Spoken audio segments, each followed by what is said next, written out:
UFC Vegas 95 is coming up next weekend, and today, guys, I have the complete betting guide with timestamps if you'd like to skip to any part of the video. Hello, everybody, and welcome back to another video. If you're new here, my name is Kyle. I'm your guy with too many YouTube channels, and welcome back to another complete betting guide. We're going to talk about confident picks and underdog opportunity, fights that I do not believe you guys should be betting on, my personal lock of the week, and then we're going to close things out with looking at some props at a little bit more of a fun part of the video because this is early in the week, of course, and not all the props are down. So we're going to start this card off, guys, with the confident picks. It is important to note, while these are confident picks, I'm going to be giving a very brief reason as to why. If you guys are interested in seeing me dive into the fights as deep as I can possibly go, I already have a full card breakdown. If you guys are interested, you can check that out. So the first confident pick that I have for you guys is going to be Danny Barlow. I just love what I've seen from him so far. I love what I've seen from him so far. Nikolai has shown that he's good enough to, I think, like, we can see him make his UFC debut over here. Like, I think that he's looked good outside. He looks like he belongs in the UFC, but at the end of the day, I don't know how he's going to stack up in the striking department with Danny Barlow, and he is exiting his prime. He's been doing okay, but I think that here's the way I'm seeing it, guys. Danny Barlow has shown to be great so far. Nikolai, I can't exactly say the same thing. So I like Danny Barlow to win this fight. Feeling very, very good about him. Next up, I have Stephanie Luciano as a confident pick, mostly because Talita Alencar, I believe I would pick every single fighter in the division over Talita Alencar. She has no power. She's too small for the division. She doesn't necessarily belong in the UFC, and I can't believe that she's 5-0. So I like Stephanie Luciano, even though Stephanie Luciano isn't exactly anything to write home about. I think she should get the win over Talita Alencar. Let's continue on. I like Carol Rosa in this matchup. She has just more options to win the fight. It's two girls that are kind of in the same spot in their career, but Carol Rosa, at least she's in her prime.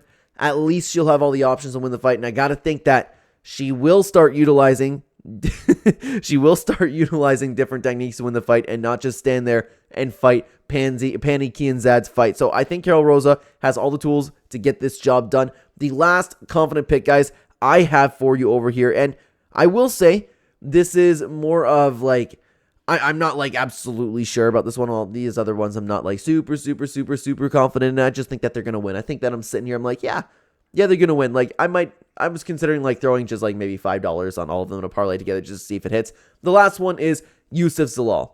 I think he's going to be patient. I think he's going to pick his shots, and I think he's going to do a great job beating out Jarno Aarons. And Jarno Aarons, I'm not saying that Jarno Aarons will want to come and like make the fight a little bit chaotic, but I think this is a fight where Youssef Zalal can sit back, outwork him, work at his own pace. I like Youssef Zalal in this matchup. I think he's also a very, very underrated fighter. Let's continue on, guys. I have one underdog opportunity for you, and this is a part of the video where I usually like, okay, well, these are not necessarily picks of mine, but these are, if you're looking for value, this might be an underdog considering taking a look at. This is something that I'm strongly considering myself because last I looked, it was almost at a 3-2-1 underdog, and the more I've been thinking about it, the more I'm feeling good about this pick, and I would love to know what you guys think about this down below. It's Chris Gutierrez. I see a world where Javid Basharat is, don't get me wrong, I'm not off the Javid Basharat train. I'm not. I know everybody talks about him being a fraud check. I still think he's fantastic.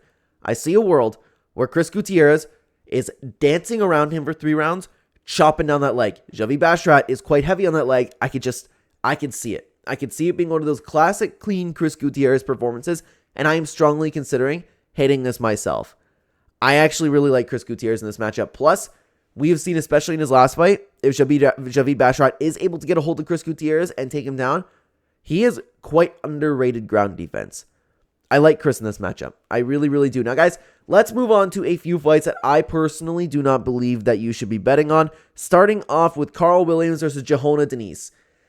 I don't have a ton of explanation for this one. I just don't know. I don't know who's going to win this fight. Can Carl Williams get a hold of Johanna Denise, get him down? Can Johanna Denise keep the fight standing and just outwork him? Or is Denise going to even utilize his kickboxing in the beginning because we've seen him kind of contest elsewhere in fights? Tough fight to pick. I don't like this one personally. I'm not going to bet on it. This next one, guys, I believe you should be staying away from completely because I have no idea how these ground exchanges are going to go. Alan Nascimento versus Jafel Filho. Jafel will have the advantage on the feet, but these are two very, very high-level grapplers. I understand that sometimes when these things happen, fights end up getting on the feet, but If these two start scrambling, not a clue what's going to happen, and it's going to be a beautiful, beautiful fight to watch. I hope it doesn't turn into a striking brawl because I'm quite excited for this fight, but I'm definitely not going to be betting on this one personally, and I don't think that you should either. And the last fight that I do not believe you should be betting on is the main event. Marcin Tybura versus Sergey Spivak. I always think about, oh, I'd love to fight him. I have a horrible impression, by the way. So, guys, like, I keep counting out Marcin Tybura, and I was saying this in my full card breakdown video, but he's 38, almost 39 years old, taking on somebody in his prime. Sergey Spivak could very well just outmuscle him, overwhelm him. He does have good throws. He has great ground and pound, but Tybura is also great on the ground. I have no clue who's going to win this fight, dude. This should be a pick 'em in my opinion. Not a clue. I'm staying away from it, and I suggest that you stay away from it as well. But guys, let's move on to my personal lock of the week. Out of all of the fighters on the card, this is the fighter that I believe has as close to 100% as you can get, and that fighter is going to be Chepe Mariscal. I have been telling you guys on the channel that Chepe is an extremely, extremely underrated fighter. He can do it all. He is extremely well-rounded, and he's continuing to get better. I understand people having concerns about his last fight. I'd have to watch it again. I believe he lost his fight, but I believe that's the takeaway I had from it. But regardless, it was still a good performance. Chepe continues to amaze me, and I think that he can compete with the grappling of Damon Jackson. I believe that he can compete with the pressure that Damon Jackson will bring. I like Chepe in this fight a lot, and I told you guys on the channel that I will keep riding this Chepe Mariscal train literally until the wheels fall off of it. So I'm here again with Chepe Mariscal, but I truthfully do really like the matchup for him in this fight, and I think this is a very, very good bet for me personally to place, but of course, I would love to know what you guys think down below. As always, before we get into the fun part of the video, I want to stop you guys for a second because, of course, I talk a lot about betting on this channel. If you are interested in either supporting the channel or seeing exactly where I put my money where my mouth is, you can check out the channel membership, pin comment, link in the description down below, or right next to the subscribe button, you can join. Very cheap compared to other channels, and every single Thursday or Friday, I will be uploading a members-only video and a community post talking about exactly what bets that I will be placing. So if you'd like to combine my fight knowledge with your own research, you can absolutely do that. Never, of course, blindly tail. And if you guys would also like to, and like I said, you can support the channel as well, but if you guys would also like to use OddsJam, it's a site that we're going to take a look at. It's a fantastic tool if you have multiple sports books. Very, very fast on the lines.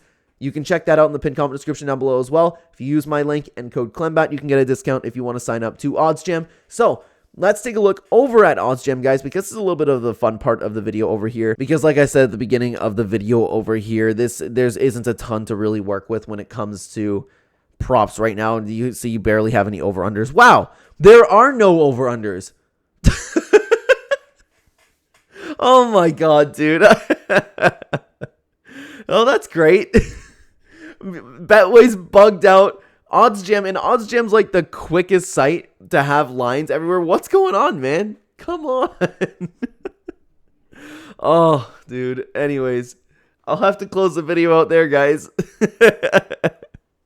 Oh, thank you for being here, guys. Sorry about that. I appreciate you watching the video. Let me know if there's anything that you like in the comment section down below. I will see you over in the next video. Check out the full card breakdown over here if you want to keep watching the channel. See you later, guys. Take care.